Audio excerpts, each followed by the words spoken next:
હવે હોળીનો પર્વ નજીક છે ને એના જ કારણે સુરતના ઉધના રેલવે સ્ટેશન પર મુસાફરનો રીતસરનો ધસારો જોવા મળી રહ્યો છે। હોળી ધૂળેટીમાં વતન જવા મુસાફરોને ધસારો। યુપી બિહાર તરફ જતી ટ્રેનોમાં ભારે ભીડ જોવા મળી રહી છે। ઉધના રેલવે સ્ટેશન પર હજારોની સંખ્યામાં મુસાફરો જે છે તે ટ્રેન પકડવા માટે રાહ જોઈ રહ્યા છે।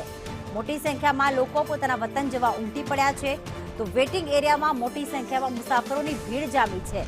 વહેલી સવાર અને મોડી રાતથી મુસાફરો પહોંચ્યા છે। મનીષ પરમાર અમારી સાથે જોડાઈ ગયા છે। મનીષ, દર વખતની આ પરિસ્થિતિ હોય છે, તેમ છતાં રેલવે તંત્ર દ્વારા કોઈ નવી ટ્રેન કે સ્પેશિયલ ટ્રેન દોડાવવામાં આવે તેવું થતું નથી।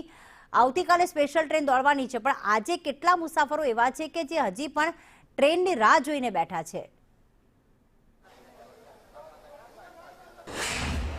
જી બિલકુલ, વાત કરીએ પ્રીતિ, હોળી ધૂળેટીનો તહેવાર આવી રહ્યો છે અને પોતાના માદરે વતન જવા માટે મુસાફરોની ભીડ થતી હોય છે। ખાસ કરીને વાત કરીએ તો અત્યારે ઉધના રેલવે સ્ટેશન વિસ્તારનો આ નજારો છે, જ્યાં ગાડી ખાસ ઉત્તર પ્રદેશ અને બિહારના લોકો છે પોતાના માદરે વતન જવા માટે આ રીતના જે કહેવાય કે મોડી રાતથી જ લાઈન લગાવતા હોય છે। ત્યારે રાત્રિ વનવાસ પણ છે તે આ પ્રમાણે તેઓ છે તે રેલવે સ્ટેશન પર જ વિતાવવા વેટિંગ એરિયામાં મજબૂર બનતા હોય છે। આ ભીડ તમે જોઈ શકો છો કે લાંબી 1 કિલોમીટર સુધીની ભીડ છે તે રેલવે સ્ટેશનના विस्तार में भैया पाएगा 5 बजे से कल रात से आज खड़े हैं, आधा आदमी भी नहीं घुस पाता है, सब आधा लौट जाएगा। स्पेशल ट्रेन 2 दिन पहले से चलाना चाहिए पब्लिक के लिए। देखिए आप, आधा अभी जितना भरा था ना वापस आएगा, सब यहाँ भर जाएगा। બિલકુલ, તો જોઈ શકાય છે કે લોકોમાં રોષ પણ જોવા મળી રહ્યો છે, કારણ કે દર વર્ષેની આ પ્રમાણેની પરિસ્થિતિ છે। દર વર્ષે આ પ્રમાણે મુસાફરો છે તે લાઈનમાં ઉભા રહેવા પર મજબૂર બને છે અને આખી રાત છે તે આ રીતના વિતાવે છે। હજારોની સંખ્યામાં જે લોકો છે તે આ પ્રમાણે ઉભા રહેવા પર મજબૂર બને। भैया कहाँ जा रहे हो? सूरत से जी आए हैं इलाहाबाद। कितनी तकलीफें पड़ रही, कब से बहुत से खड़े हैं सर, हम लोग 6 बजे का आए हुए।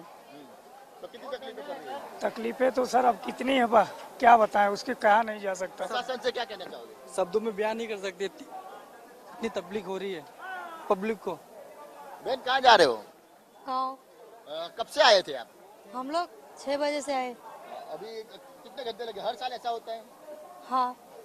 બિલકુલ, તો જોઈ શકાય છે કે વૃદ્ધો હોય, નાના નાના બાળકો હોય, પોતાના માદરે વતન જવા માટે આ પ્રમાણે લાઈન લગાવે છે। સુરતના ઉધના રેલવે સ્ટેશન વિસ્તારનો આ નજારો છે। છેલ્લા 1 અઠવાડિયાથી આ પ્રમાણે જે લોકો છે તે તકલીફ વેઠીને પોતાના વતન જવા માટે મજબૂર બન્યા છે। સાથે જ વાત કરીએ, દર વર્ષે રેલવે તરફથી જે ટ્રેનો છે તે એક્સ્ટ્રા દોડાવવાનો દાવો કરવામાં આવે છે, પરંતુ દાવો છે તે ક્યાંક ને ક્યાંક અધૂરો રહેતો હોય એ પ્રમાણેના દ્રશ્ય છે। કારણ કે જો એક્સ્ટ્રા ટ્રેનો દોડાવવામાં આવતી હોય તો આ પ્રમાણે રાત્રિથી લાઈન लगावानी नौबत જ નહીં આવે। ट्रेन છે તે વધારવાની માંગ છે। क्या कहोगे? सर मैं ये कहना चाहता हूँ कि इतना भीड़ है और ट्रेन में जगह भी नहीं है और बाकी लोग को लेके जा रहे हैं इन लोग। और मैं कहना ये चाहता हूँ कि इतना जगह सीट भी है नहीं अपने पास, और इतना लोग को लेके जा रहे हैं और फिर रिटर्न आएंगे नहीं आएंगे क्या है उसके लिए। બિલકુલ, તો સુરતના રેલવે સ્ટેશનના જે ઉધના વિસ્તારના દ્રશ્ય છે।